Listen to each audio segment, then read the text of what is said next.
Hello students, नमस्कार। आज की इस वीडियो में हम डिस्कस करेंगे प्लांट मूवमेंट्स के बारे में। यह video control and coordination topic की श्रृंखला में दूसरी वीडियो है। पिछली वीडियो में हमने प्लांट हार्मोन्स के बारे में डिस्कस किया था। यह वीडियो पिछली वीडियो का ही कंटिन्यूएशन है, तो यदि आपने पिछली वीडियो नहीं देखी है तो पहले उसे जाकर देखें, उसके बाद ही आपको यह टॉपिक यानी प्लांट मूवमेंट समझ में आएगा। तो जैसा कि हमने पिछली वीडियो में डिस्कस किया था कि प्लांट्स में जो मूवमेंट्स होते हैं काफी लिमिटेड होते हैं और वो रियल टाइम में हमें नहीं दिखते हैं, क्योंकि हम इंसानों या किसी दूसरे जानवर की तरह प्लांट्स लोकोमोशन नहीं करते हैं, क्योंकि उनके पास हाथ पैर नहीं होते हैं। उनमें जो मूवमेंट्स होते हैं वो मेनली ग्रोथ के लिए रिस्पॉन्सिबल होते हैं या फिर प्रिवेंशन ऑफ ग्रोथ के लिए रिस्पॉन्सिबल होते हैं, जैसा कि हमने पिछली वीडियो में डिस्कस किया था। तो आज हम उन्हीं मूवमेंट्स के बारे में डिस्कस करेंगे। तो जैसा कि हम जानते हैं कि प्लांट्स में जितने भी तरह के मूवमेंट होते हैं वो किसी एक्सटर्नल स्टिम्युलस के रिस्पॉन्स में होते हैं, जो कि किसी हार्मोन के द्वारा इनिशिएट किए जाते हैं।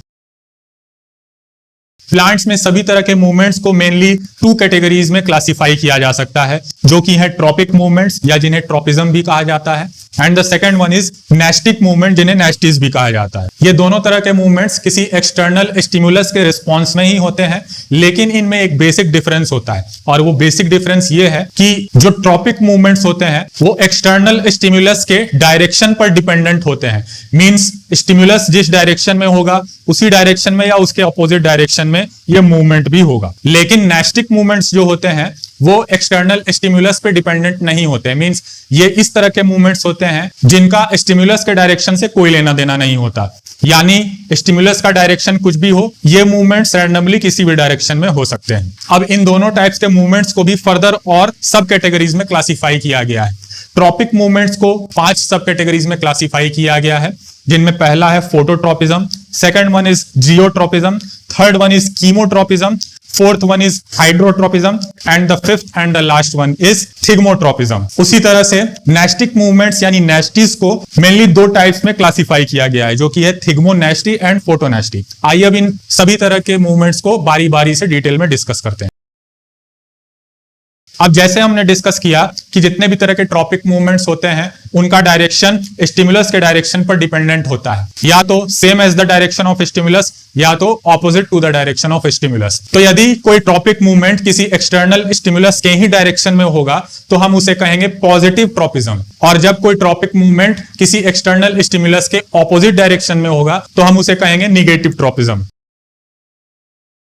सो ट्रॉपिक मूवमेंट्स या ट्रॉपिज्म में पहला है फोटोट्रॉपिज्म। फोटो शब्द का रिलेशन होता है लाइट से, यानी इस केस में जो एक्सटर्नल स्टिमुलस है वो है लाइट, और जनरली हम जानते हैं कि जो प्लांट्स को एक्सपोजर मिलता है लाइट के रूप में वो सनलाइट से मिलता है। तो यदि कोई ट्रॉपिक मूवमेंट लाइट की वजह से ट्रिगर हो रहा है और लाइट के डायरेक्शन में हो रहा है तो हम उसे कहेंगे पॉजिटिव फोटोट्रॉपिज्म, और वो यदि लाइट के डायरेक्शन के अगेंस्ट डायरेक्शन में हो रहा है तो हम उसे कहेंगे निगेटिव फोटोट्रॉपिज्म। तो यदि एक जनरल पर्सपेक्टिव से देखा जाए तो ये सारे के सारे जितने भी 5 तरह के ट्रॉपिक मूवमेंट्स हैं, इन्हें हम कुछ सर्टेन एग्जांपल से समझ सकते हैं कि इनके होने का मैकेनिज्म क्या होता है। तो इसके लिए हम पहले 2 टाइप्स के जो ट्रॉपिज्म है यानी फोटोट्रॉपिज्म और जियोट्रॉपिज्म, इनसे रिलेटेड जो एग्जांपल्स हैं उनसे इन सभी के मैकेनिज्म को समझने की कोशिश करते हैं। तो हम जानते हैं कि किसी भी प्लांट का जो शूट सिस्टम होता है वो हमेशा अपवर्ड डायरेक्शन में मूव करता है, यानी उसका ग्रोथ या मूवमेंट अपवर्ड डायरेक्शन में होता है, जबकि उसके ऑपोजिट जो रूट सिस्टम होता है वो हमेशा डाउनवर्ड डायरेक्शन में मूव करता है, यानी नीचे की ओर। तो यदि फोटोट्रॉपिज्म के पर्सपेक्टिव से देखा जाए तो शूट सिस्टम जो है वो पॉजिटिव फोटोट्रॉपिज्म दिखाता है,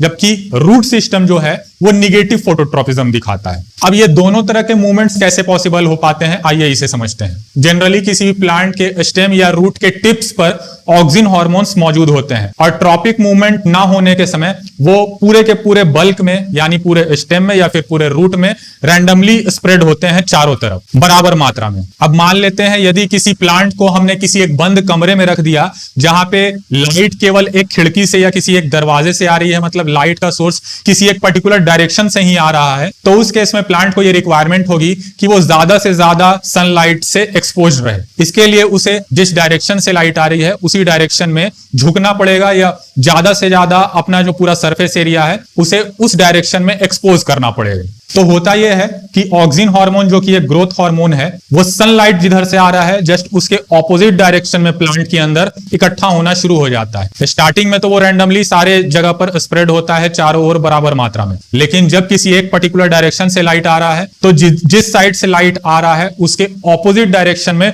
ऑक्सिन हार्मोन कलेक्ट हो जाता है प्लांट में। इससे होता यह है कि जिस जगह पर ऑक्सिन हार्मोन ज्यादा से ज्यादा डिपॉजिट हुआ है वहां पे ऑब्वियस है कि प्लांट का ग्रोथ भी ज्यादा होगा। इस वजह से जो साइड प्लांट का सनलाइट से एक्सपोज्ड है वहां पे ग्रोथ कम होगा, जबकि जो सनलाइट के ऑपोजिट डायरेक्शन में है वहां पे ग्रोथ ज्यादा होगा। ग्रोथ ज्यादा होने की वजह से वो हिस्सा ज्यादा हैवी होगा क्योंकि वहां पे सेल्स की संख्या ज्यादा होगी और इस वजह से उसका जो झुकाव है वो लाइट के टुवर्ड्स हो जाएगा। तो यहां से एक बहुत ही इंपॉर्टेंट ऑब्जर्वेशन हमको देखने को मिल रही है और वो ये है कि ऑक्सिन हार्मोन हमेशा जो लाइट होती है उसके ऑपोजिट डायरेक्शन में कलेक्ट होता है और उसका एक पर्टिकुलर रीजन है, और वो रीजन यही है कि यदि ऑक्सिन हार्मोन लाइट के ऑपोजिट डायरेक्शन में डिपॉजिट होगा तभी जाकर वो हिस्सा ज्यादा ग्रो कर पाएगा और उस वजह से वो लाइट की ओर झुक पाएगा। यही सेम चीज जैसे स्टेम में होती है ठीक उसी तरह से रूट्स में होती है।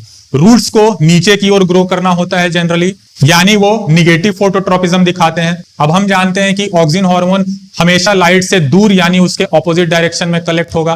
तो अगर हम रूट को देखें तो रूट का जो ऊपरी हिस्सा है वो ज्यादा एक्सपोज्ड है सनलाइट से एज कंपेयर टू निचला हिस्सा। तो इस वजह से रूट के निचले हिस्से में ऑक्सिन हार्मोन ज्यादा मात्रा में कलेक्ट होने से या डिपॉजिट होने से वो हिस्सा नीचे की ओर ग्रो कर पाएगा। तो इस तरह से हम देख सकते हैं कि ऑक्सिन किस तरह से shoot system as well as root system में पॉजिटिव और निगेटिव फोटोट्रोपिज्म रेस्पेक्टिवली दिखाता है। हालांकि नॉर्मली कोई भी पौधा पूरी तरह से चारों डायरेक्शन में बराबर मात्रा में सनलाइट से हमेशा एक्सपोज रहता है। इस वजह से उसमें जो ऑक्सिन हार्मोन का स्प्रेड होता है या उसका फैलाव होता है वो चारों डायरेक्शन में बराबर मात्रा में होता है। इसीलिए हम देखते हैं जब कोई भी पौधा नॉर्मली सनलाइट में पूरी तरह से एक्सपोज रहता है तो उसका शूट सिस्टम जो है बिल्कुल सीधे अपवर्ड ग्रो करता है। इसके अलावा यदि आपके पास कोई पॉटेड प्लांट है और उस पॉट को आपने सीधा ना रख के उसे झुका दिया, मतलब उसे ऐसे लैटरली रख दिया जमीन पर, तो उस केस में ऐसा नहीं है कि प्लांट जो है हॉरिजॉन्टली ग्रो करेगा,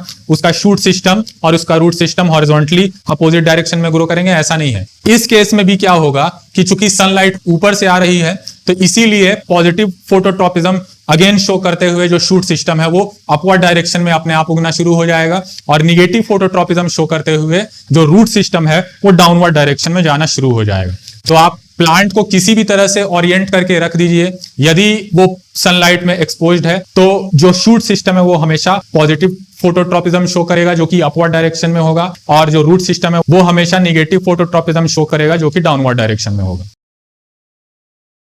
ठीक इसी तरह से जियोट्रोपिज्म को भी एक्सप्लेन किया जा सकता है। जियोट्रोपिज्म हम कह सकते हैं फोटोट्रोपिज्म का जस्ट ऑपोजिट फिनोमेनन है, क्योंकि जो शूट सिस्टम है वो अपवर्ड डायरेक्शन में मूव करता है या ग्रो करता है। तो हम कह सकते हैं कि चूंकि ग्रेविटी किसी भी चीज को नीचे की ओर खींचती है, लेकिन यहाँ पे मूवमेंट जो है शूट सिस्टम में अपवर्ड हो रहा है, यानी वो ग्रेविटी के अगेंस्ट में मूव कर रहा है, यानी इस केस में जो शूट सिस्टम है वो निगेटिव जियोट्रोपिज्म शो कर रहा है। जबकि ठीक उसके उलट जो रूट सिस्टम है, क्योंकि वो नीचे जा रहा है यानी अर्थ की ग्रेविटी की ओर ही जा रहा है, तो हम उसे कहेंगे कि रूट सिस्टम जो है वो पॉजिटिव जियोट्रोपिज्म शो कर रहा है।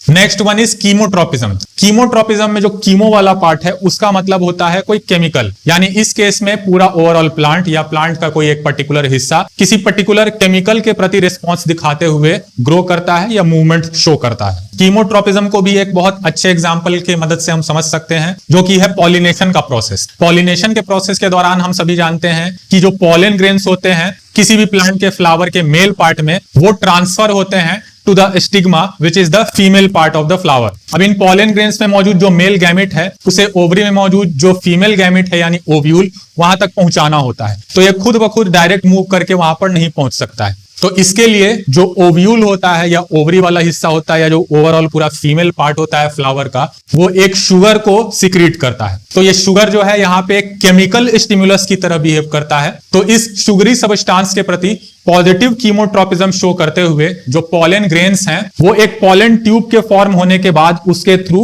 जो फीमेल पार्ट का मेन हिस्सा है यानी ओवरी वहां तक मूव करते हैं और वहां पे ओव्यूल के पास पहुंचने के बाद उसके साथ फ्यूज करते हैं और फिर एक नए जाइगोट यानी एक सेल का फॉर्मेशन होता है। सो इस केस में हम कह सकते हैं कि जो पॉलन ट्यूब का फॉर्मेशन है वो कीमोट्रोपिज्म की मदद से ही स्टिम्युलेट हो पा रहा है, यानी यहाँ पे एक शुगरी सब्सटेंस केमिकल स्टिमुलस की तरह एक्ट कर रहा है। Next one is hydrotropism. अब इस टर्म में जो हाइड्रो वाला पार्ट है वो हम सभी जानते हैं, उसका मतलब होता है पानी, यानी इस केस में पानी यानी वाटर एक एक्सटर्नल स्टिमुलस की तरह एक्ट करता है और प्लांट का कोई भी पर्टिकुलर हिस्सा इस स्टिमुलस के प्रति अपना रिस्पॉन्स दिखाता है और मूव करता है या ग्रो करता है। अब हम सभी जानते हैं कि किसी भी प्लांट को पानी की जरूरत होती है फोटोसिंथेसिस और बाकी सारे एक्टिविटीज को कैरी आउट करने के लिए, और जाहिर सी बात है कि वो पानी मिट्टी से एब्जॉर्ब करता है। अब मिट्टी में प्लांट का जो पार्ट एक्सपोज्ड होता है वो होता है रूट, तो जाहिर सी बात है कि हाइड्रोट्रोपिक मूवमेंट मुख्य रूप से रूट सिस्टम ही शो करेगा। अब ऐसा नहीं है कि जैसा हमने देखा जियोट्रोपिज्म में पॉजिटिव जियोट्रोपिज्म शो करते हुए जो रूट्स हैं वो हमेशा डाउनवर्ड ग्रो करते हैं, तो हाइड्रोट्रोपिज्म में भी ऐसा होगा? ऐसा बिल्कुल नहीं है।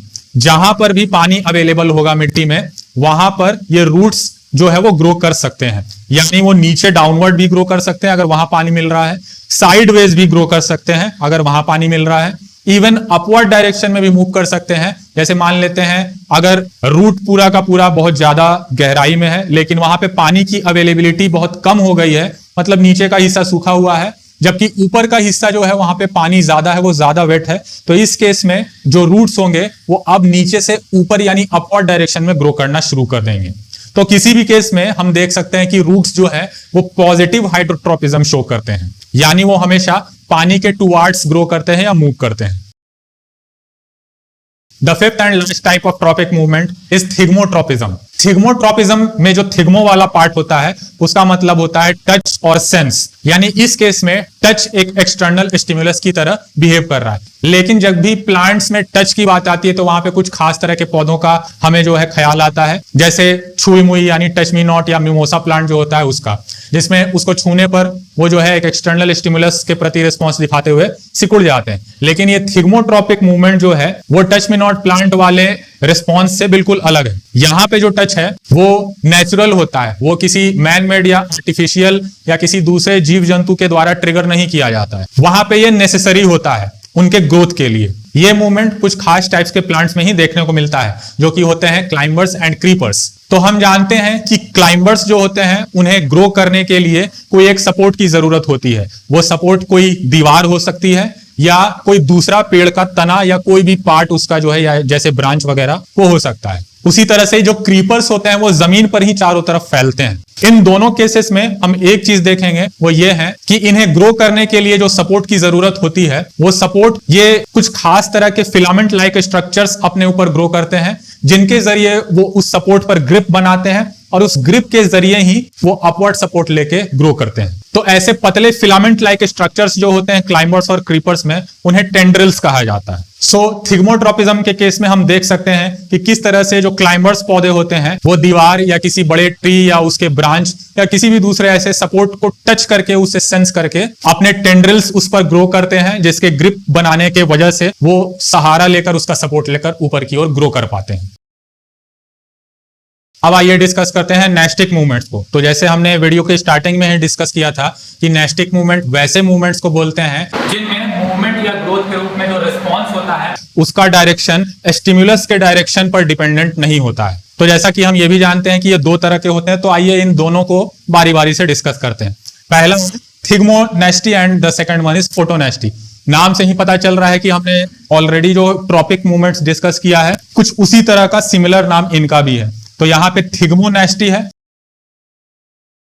तो हमने जैसे ट्रॉपिक मूवमेंट्स में भी देखा था कि जो पांचवा और आखिरी टाइप ऑफ ट्रॉपिक मूवमेंट था वो थिग्मोट्रोपिज्म था, जिसमें टच जो है वो एक एक्सटर्नल स्टिमुलस की तरह काम करता है। तो उसी तरह से नेस्टिक मूवमेंट में जो थिग्मोनेस्टी है वहां पर भी एक्सटर्नल स्टिमुलस टच होता है और ये ऐसा टच होता है जो कि हमें रियल टाइम में उसके प्रति रिस्पॉन्स जो है प्लांट शो करता है, जिसे हम रियल टाइम में ऑब्जर्व भी कर सकते हैं। और ये वही होता है जो कुछ पर्टिकुलर तरह के प्लांट्स में हमें देखने को मिलता है, जैसे छुई मुई यानी जिसका साइंटिफिक नेम है मिमोसा पुदिका, उसमें हमें देखने को मिलता है। तो ये थिग्मोनेस्टी जो मूवमेंट है, अब आइए इसे डिस्कस करते हैं कि ये काम कैसे करता है, मतलब आखिर क्या होता है प्लांट के अंदर कि वो पत्ते जो है वो सिकुड़ जाते हैं छूने पर। तो होता यह है कि जब कोई एक्सटर्नल टच वाला स्टिमुलस इस पौधे के प्लांट्स रिसीव करते हैं तो उनमें कुछ एक खास तरह का मैकेनिज्म होता है। किसी भी मिमोसा के प्लांट के पत्ते के जो लास्ट पार्ट होते हैं वहां पर मौजूद जो सेल्स होते हैं उनमें काफी ज्यादा मात्रा में वाटर का सप्लाई होता है और इस वजह से वो काफी स्वैलोड होते हैं और उनके बीच में जो स्पेस है या जिसे हम कह सकते हैं इंटरसेल्यूलर स्पेस वो भी काफी ज्यादा होता है। इस वजह से वो जनरली फैले हुए होते हैं। अब होता यह है कि जैसे ही कोई इंसान या कोई भी जीव उन पत्तों को छूता है तो उन पत्तों के एंड में मौजूद जो सेल्स हैं उनमें एक तरफ यानी अंदर तरफ वाले जो सेल्स होते हैं उनमें पानी जो है सडनली लॉस होता है और वो दूसरी ओर यानी आउटर साइड जो मौजूद सेल्स हैं उनमें जाने लगता है। इस वजह से अंदर में सिकुड़न होती है और उस सिकुड़न की वजह से जो पत्ते हैं वो अंदर की ओर खिंचाते हैं या स्ट्रेच होते हैं और उस वजह से ही ये क्लोजिंग वाला जो मूवमेंट है वो हमें रियल टाइम में तुरंत देखने को मिलता है। अब जाहिर सी बात है कि वो पानी का जो लॉस है वो अपने आप तो हुआ होगा नहीं, उसे प्लांट हार्मोन्स जो है वो अंजाम देते हैं। प्लांट हार्मोन्स ही ये तय करते हैं कि वो अंदर वाले हिस्से से पानी को निकाल कर या पानी का लॉस करवाकर उसे बाहर की ओर भेजना है। हालांकि छूने के 15 से 20 मिनट के बाद वापस जो पानी का सप्लाई है वो दोनों तरफ बराबर हो जाता है और वापस इसी वजह से धीरे धीरे वो पत्ता खुलकर अपने नॉर्मल कंडीशन में आ जाता है। The second type of nastic movement जो कि सभी तरह के मूवमेंट्स में आखिरी टाइप भी है वो है फोटोनेस्टी। फोटोनेस्टी यहाँ पे भी हमें पता चल रहा है कि फोटो शब्द आ रहा है, इसका मतलब ये लाइट से रिलेटेड मूवमेंट है। हालांकि ये फोटोट्रोपिज्म जो कि लाइट से रिलेटेड ट्रॉपिक मूवमेंट होता है उससे बिल्कुल अलग है, क्योंकि यहाँ पे जो लाइट स्टिमुलस है उसके प्रति ये रिस्पांस तो दिखाता है लेकिन उसके डायरेक्शन में या उसके ऑपोजिट डायरेक्शन में रिस्पांस नहीं दिखाता है। और इसका एग्जांपल है फ्लावर्स में जो पेटल्स का मूवमेंट होता है या पेटल्स का जो ग्रोथ होता है। वो फ्लावर्स के जो सबसे एक्सटर्नल पार्ट होते हैं जिनमें स्मेल होता है, फ्रेग्रेंस होता है और जो कई सारे वाइब्रेंट कलर्स के होते हैं जो कि पॉलिनेशन के लिए जो एक्सटर्नल एजेंट है जैसे कीड़े मकोड़े उनको अट्रैक्ट भी करते हैं।